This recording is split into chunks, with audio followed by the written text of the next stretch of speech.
Chanakya international academy உங்களுக்குள் இருக்கும் தலைவரை வெளிக்கொண்டு வரும் பியூர் பாலிடிக்ஸ் பயிற்சி பட்டறை. நேரடி மற்றும் இணைய வழி. கான்டாக்ட் 7338824242. வாழா உங்கள் வாழ்வை வாழ. Cheers, a senior living by Casa Grande. Life begins at 50. Madurai மாநகர், கூடன் நகர், மாநகராட்சி வார்டு 2 மதுரை மேற்கு தொகுதி மேம்பாட்டு நிதியிலிருந்து மக்களுடைய தேவையை கருத்தில் கொண்டு நம்ம அலங்காநல்லூர் அந்த மெயின் சாலையிலிருந்து கடந்து செல்வதற்கு கஷ்டமாக அதை கடந்து அவங்க பகுதிக்கு செல்வதற்கு சிரமமாக இருக்குது. எனவே இந்த வடிகால் அமைக்கின்ற அந்த பகுதியில் எங்கள் கூடுதல் பாலம் வேண்டும் என்று கேட்டுக்கொண்டார்கள். அந்த பாலம் இன்றைக்கி 25 லட்சம் ரூபாயில் மக்களுடைய பயன்பாட்டுக்காக கட்டப்பட்டு மக்களுடைய பயன்பாட்டுக்கு திறந்து விடப்பட்டிருக்கு. அதே மாதிரி இந்த 2வது வார்டு பகுதியில் இந்த பாண்டியன் நகர், சொக்கநாதபுரம் போன்ற இந்த பகுதியில் வாழ்கிற சாதாரண சாமானியவர்கள் வைத்திய வசதி செய்து கொள்வதற்காக, உடல் பரிசோதனை செய்து கொள்வதற்காக ஆரம்பிக்கப்பட்ட சுகாதார நிலையத்துக்கு முன்னாடிலாம் கட்டட வசதி இல்லை. என்னுடைய முயற்சியில் அதை கொண்டு வந்து இந்த நிலையத்தை கொண்டு வந்து 32 லட்சம் ரூபாய்க்கு கட்டடம் கட்டி கொடுக்கப்பட்டது. இதில் மக்கள் அதிகமாக கோயில் பாப்பாவுடி, இந்த பகுதியில் கூடன் நகர், சொக்கநாதபுரம், பாண்டிய நகரில் வசிக்கிற மக்கள், பெரும்பாலான மக்கள் இங்கே வருவதனால் கூடுதல் வசதி வேணும், எங்களுக்கு கூடுதல் கட்டடம் வேணும் என்று கேட்டார்கள். இன்றைக்கு 15 லட்சம் ரூபாயில் தொகுதி மேம்பாட்டு நிதியிலிருந்து கட்டி கொடுக்கப்பட்டிருக்கிறது. அது இந்த 2வது வார்டு பகுதியை பொறுத்தளவுக்கு நான் சட்டமன்ற உறுப்பினர் ஆன பிறகுதான் இந்த பகுதி மக்களுக்கு நல்ல தண்ணீர் கிடைக்கின்ற வகையில் காவேரி கூட்டு குடிநீர் திட்டம், முதல்ல இணைப்பு கிடையாது அந்த விளாங்குடி பகுதிக்கு. இந்த காவேரி கூட்டு குடிநீர் திட்டத்தை முதல்ல கொண்டு வந்தோம். பாதாள சாக்கடை இணைப்பு, முன்னாடிலாம் திறவு சாக்கடை தான் இருந்தது. எனவே பாதாள சாக்கடை இணைப்பு 247 கோடி ரூபாயில் கொண்டு வரப்பட்டு இந்த நம்முடைய மேற்கு தொகுதியில் 3 வார்டுகள், அதே மாதிரி நம்முடைய வணிக வரித்துறை அமைச்சர் பகுதியில் 14 வார்டுகள், திருப்பரங்குன்றம் பகுதியில் 14 வார்டுகளுக்கு விரிவாக்கம் செய்யப்பட்டது என்பதை மொத்த மகிழ்ச்சியோடு தெரிவித்துக் கொள்கிறேன்.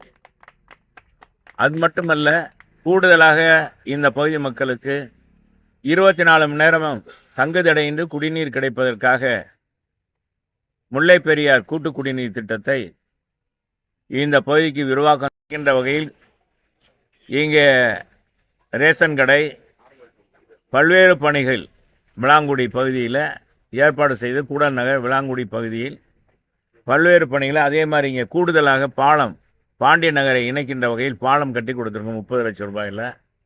இப்படி பல்வேறு திட்டங்களை, அதே மாதிரி அங்கன்வாடி மையங்கள், இங்கே மாநகராட்சி கூடுதல் கட்டடம், பள்ளிக்கு கூடுதல் கட்டடம், பல்வேறு பணிகளை எடுத்து செயல்பட்டிருக்கோம். பல கோடி ரூபாயில் பூங்காக்கள் அமைத்து கொடுத்துருக்கோம் என்பதை பெருமையோடு தெரிவிச்சுக்கிறேன். சொல்லுங்க தம்பி.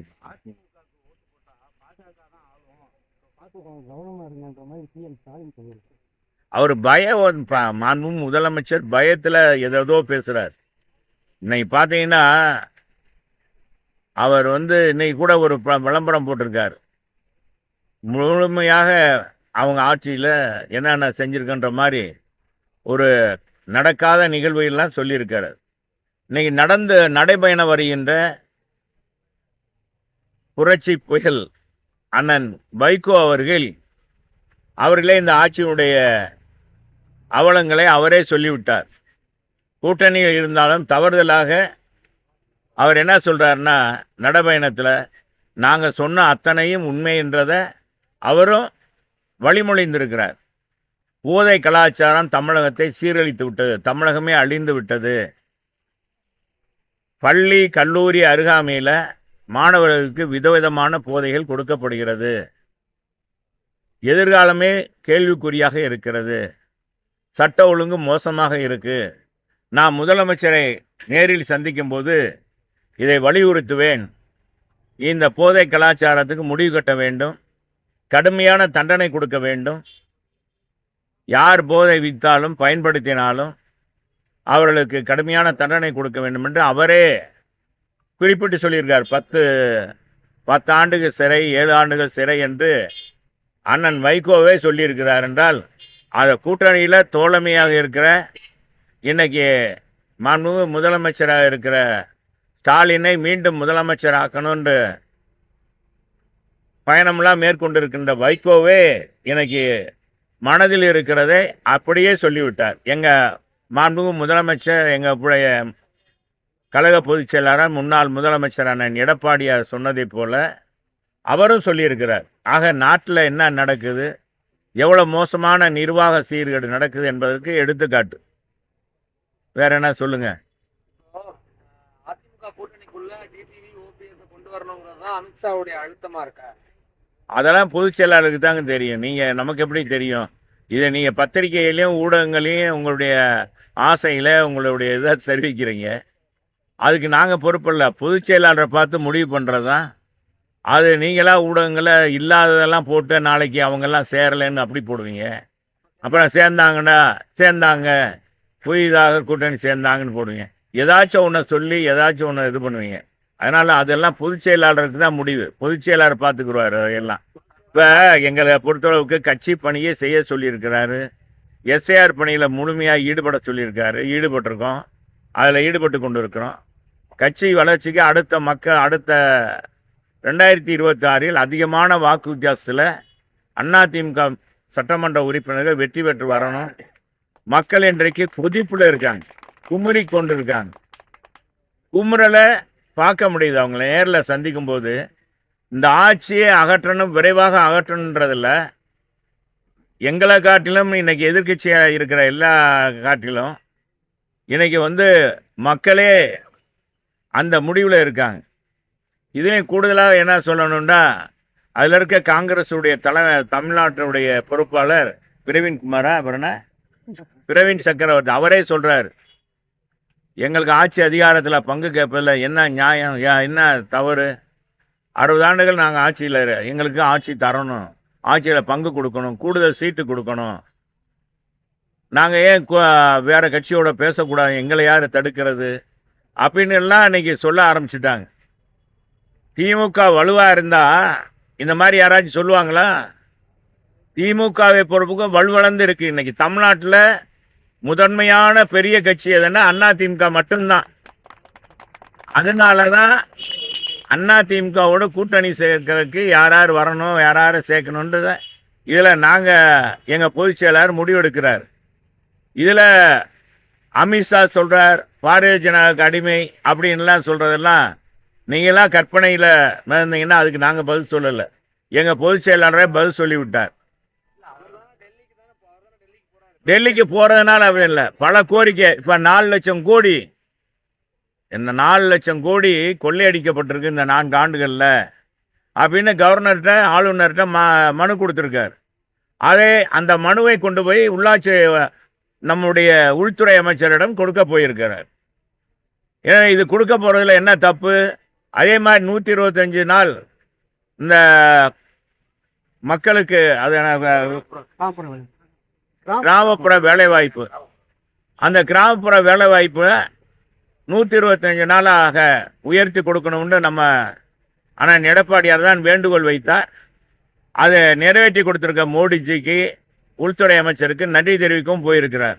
இப்படி பல பணிகளை போயிருக்கிறார். அதுக்குள்ளே நீங்களாக ஒரு முடிவெடுத்து கற்பனைக்கு நீங்கள் இடம் கொடுத்தீங்கன்னா நாங்கள் என்ன செய்யணும்? உங்கள் கற்பனை குதிரையெல்லாம் நாங்கள் அதுக்கெல்லாம் என்ன சொல்ல முடியும்? கற்பனை குதிரை நீங்கள் போகலாம், நீங்கள் ஊடகங்கள் எந்த அளவுக்கு போவீங்க தெரியும் எங்களுக்கு. அதனால அதெல்லாம் சொல்லாதீங்க. இல்லை நாங்கள் அதெல்லாம் நீங்கள் என்னென்னா இந்த நோ அது இதுன்னெலாம் நாங்கள் எங்களை கேட்காதீங்க, எங்கள் பொதுச் செயலாளரை பார்த்து கேட்டுக்குங்க.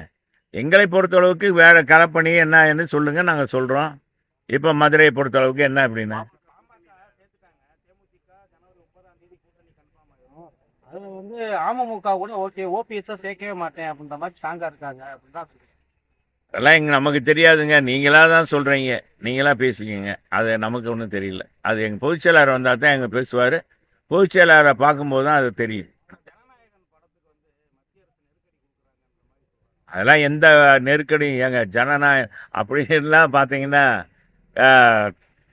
அவர் கட்சி நடத்துகிறதே நீ கட்சி ஆரம்பித்திருக்கிறார், அவருக்கு வேறு வகையிலெல்லாம் நெருக்கடி கொடுக்கலாம். ஒரு படத்தை போய் தடை பண்ணுறதுனால அங்கே ஒரு நெருக்கடி கொடுக்கும். இதுக்கெல்லாம் ஒரு அரசியல் சாயம் பூசினீங்கன்னா எதுக்கு தான் பூசுறது? அதையெல்லாம் அப்படி இருக்குமா என்னன்னு எங்களுக்கு தெரியாது, அது உங்களுக்கு தான் தெரியும்.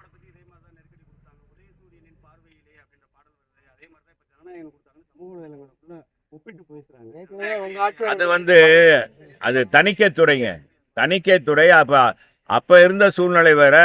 அகில இந்திய அளவில் காங்கிரஸ் இயக்கம் பெரிய இயக்கமாக வளர்ந்திருந்தது. அதில் அன்பேவா படத்தில் தான் சொன்னீங்க, புதிய சூரியனின் பார்வையில் உலகம் விழித்து கொண்ட வேலையில்லைன்னு அந்த தலைவருடைய பாட்டு வரி வரும். அது உதய சூரியன் வரக்கூடாது, ஒரு சின்னத்தை குறிக்கிறது அப்படின்னு அன்னைக்கு இருங்க தணிக்கைக்குள்ள அதை மாற்றி வைக்க சொன்னாங்க. அதனால் அதான் அது ஒன்றும் இது இல்லை, அது பெருசாக இல்லை. அப்போ யூஏ சான்றிதழ் தான் கொடுத்தாங்க. படம் வந்து மிகப்பெரிய வெற்றி பெற்றது, இன்னும் கூட ஓடிக்கிட்டு இருக்கு. இன்னும் பார்த்தா மக்கள் ரசிக்கிற அளவுக்கு அந்த படம் இருக்கு. தமிழ்நாட்டு சூழல்ல அதிமுக திமுக ரெண்டுமே ஆட்சி, யாராவது ஒருத்தர் வந்தா கூட கூட்டணி ஆட்சிக்கான சூழல்லாம் இருக்கா என்ன? இல்ல எங்க பொதுச் செயலர் கரெக்டாக சொல்லிட்டாரு, அதிமுக பெரும்பான்மையாக வெற்றி பெற்று அதிமுக ஆட்சியில் அமரும், அதிமுக ஆட்சி அமையும்னு எங்க பொதுச் செயலர் சொல்லிட்டார். திமுகனால அப்படி சொல்ல முடியலையே. இல்ல அமித்ஷாலாம் சொல்லலை, நீங்களா சொல்லக்கூடாது. இப்ப நம்ம முதலமைச்சர் இவர் இருக்கார் இல்லையா, ஸ்டாலின் வந்து அவரால் சொல்ல முடியுதா? இன்னைக்கு அண்ணா அந்த இன்னைக்கு கூட்டணி பலத்தில் தான் திமுகவே இருக்குன்றத தெரியுது. எங்கள் அம்மா மாதிரி ஆணித்தரமாக அவங்க முடிவெடுக்க முடியுமா?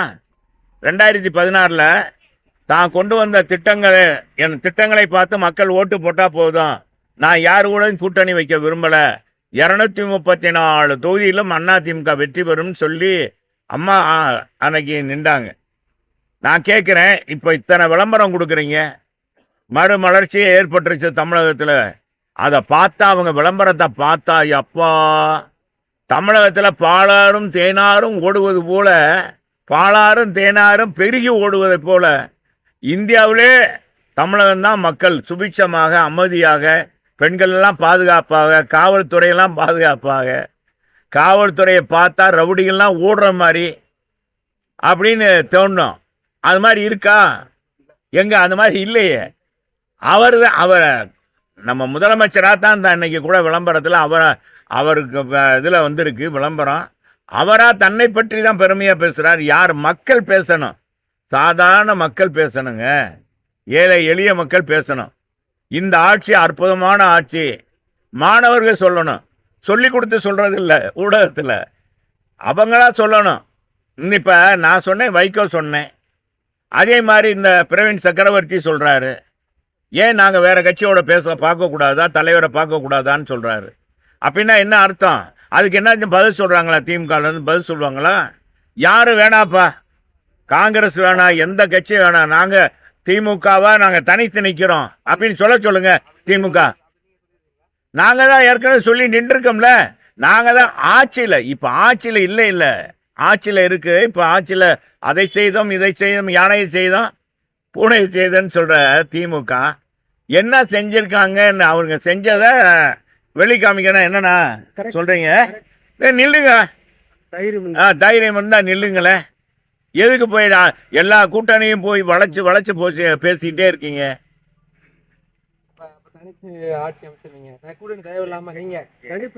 எங்க தனி பெரும்பான்மையில எங்க பொதுச் செயலாளர் சொல்ற, தனி பெரும்பான்மையில ஜெயிச்சு வெற்றி. எங்க நிக்கிற இடத்துல நீங்க வெற்றி பெற போறோம். நீங்க ஏன் தம்பி, நீங்க தான் நீங்களே பாக்குறீங்க, மக்களை நாள்தோறும் சந்திக்கிறீங்க. மக்களுடைய குமுறல், அவங்களுடைய இது வந்து எதிர்ப்பு, இந்த ஆட்சிக்கு எதிர்ப்பு எவ்வளவு தூரம் இருக்குன்றது தெரியும். என்னதான் கொடுத்தாலும் சரி, 3000 ரூபா கொடுத்தாலும் சரிங்க, தேர்தல் நேரத்தில் எவ்வளோ ரூபா கொடுத்தாலும் சரி, அடிச்சு வச்சிருக்க கொள்ளையை 4 லட்சம் கோடி அடிச்சு வச்சிருக்காங்க இல்லையா, அதுவே இறக்குனாலும் நிச்சயமாக மக்கள் மனமாற தயாரில்லை. ஏன்னா ஒரு தடவை ஏமாந்துட்டான் தமிழ்நாட்டு மக்கள். விடியல் தருவோம் சொல்லி எங்கேயாச்சும் இந்த விடியல் தருவோம்னு ஸ்டாலின் தான் வர்றாரு, விடியல் தருவோம் போறாரு அப்படின்னு பாட்டு எங்கேயாச்சும் ஒரு நிகழ்ச்சியில் வருதா? திமுக நடத்துகிற நிகழ்ச்சியிலேயாச்சும் அந்த பாட்டு போடுறாங்களா? சொல்லுங்க, சவால், உங்களுக்கு சவால் விடுறேங்க. ஒரு 1000 ரூபா வச்சுக்கிறோமா? யார் சொன்னா நீங்க வாங்க இந்த இடத்துல போட்டாங்க அப்படின்னு சொல்லுங்க. 1000 ரூபா சவால். யாராச்சும் இப்ப திமுக உண்மையிலே சாதனை புரிஞ்சது, தப்பு நடக்கல, சட்ட ஒழுங்கு இங்க பிரமாதமா இருக்குன்னு சொன்னா சொல்ல வேண்டியதானே? யாருமே ஒண்ணுமே இல்லை அவங்களுக்கு. லேதுப்பா லேது ஆட்சியில் ஒன்றும் இல்லை, லேது ஒண்ணுமே இல்லை. தென்னிந்திய மொழி தானே.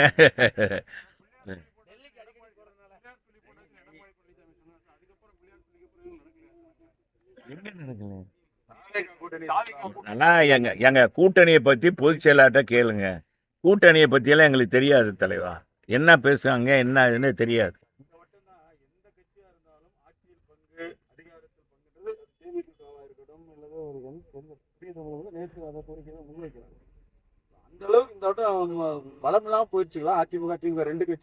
எங்களுக்கு திமுக தான் பலமிழந்து இருக்குன்னு நான் நினைக்கிறேன். திமுகவை தான் ரொம்ப இதாக நினைக்கிறாங்க.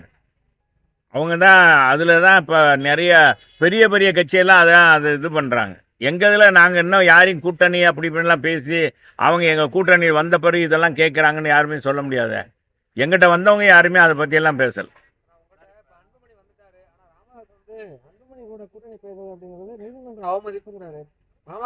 அதெல்லாம் அவங்க உள்கட்சி பிரச்சனைங்க. இன்னும் சொன்னால் தந்தை மகனுடைய அது உரிமை குரல், உரிமை பேச்சு. அது கூட்டணி வந்திருக்காங்க. அவங்க அன்புமணி எதுன்னு எங்கள் பொதுச் செயலாளர் பேசி முடிவு பண்ணியிருக்காரு. சரி, வேற ஒன்றும் இல்லைல்ல, நம்ம பார்ப்போம். நான்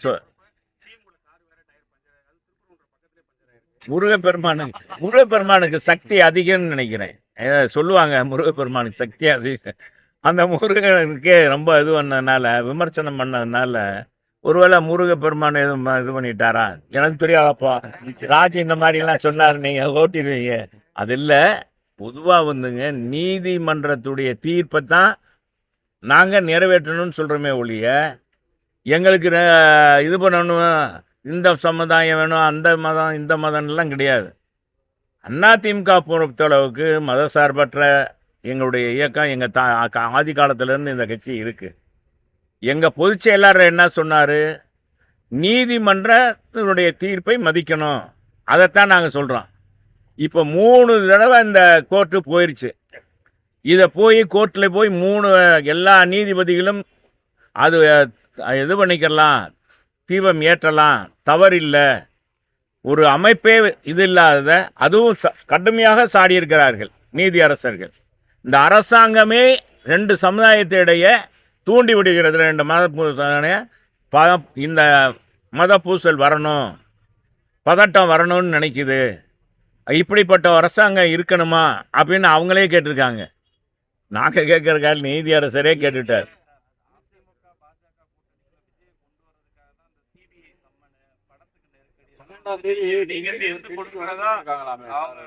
நான் தான் சொல்லேன், உங்கள் கற்பனை குதிரைக்கெல்லாம் நாங்கள் வந்து அந்த குதிரை அடக்கு வைங்கன்னா சொல்ல முடியாது. அந்த குதிரையை பற்றியெல்லாம் சொல்ல முடியாது. அது அந்த மாதிரி நிலைப்பாடு எப்போவுமே ஒரு மாபெரும் இயக்கம், மாபெரும் தலைவர் இன்னைக்கு முடிச்சு அவர் கீழே இருக்கிறதெல்லாம் அப்படிலாம் செய்ய மாட்டாங்க. உறுதியாக அது மாதிரிலாம் நீங்களா கற்பனையில் வச்சு அதுக்கு ஒரு பதிலாக போடாதீங்க.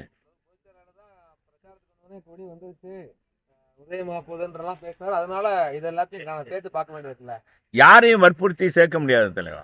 மனமுவந்து வந்தால் தான் தொண்டர்கள் வரணும். தொண்டர்கள் என்னமோ ஒரு இயக்கம்னா நீ என்ன கடை வியாபாரமா? நம்ம இந்த கடை இந்த பிஸ்னஸ் இந்த பண்ணிக்கிறோம், இந்த தொண்டர்கள் விரும்பணும், தலைவர்கள் விரும்பணும், எல்லாரும் இணைந்து வந்தால் தான் கூட்டணி.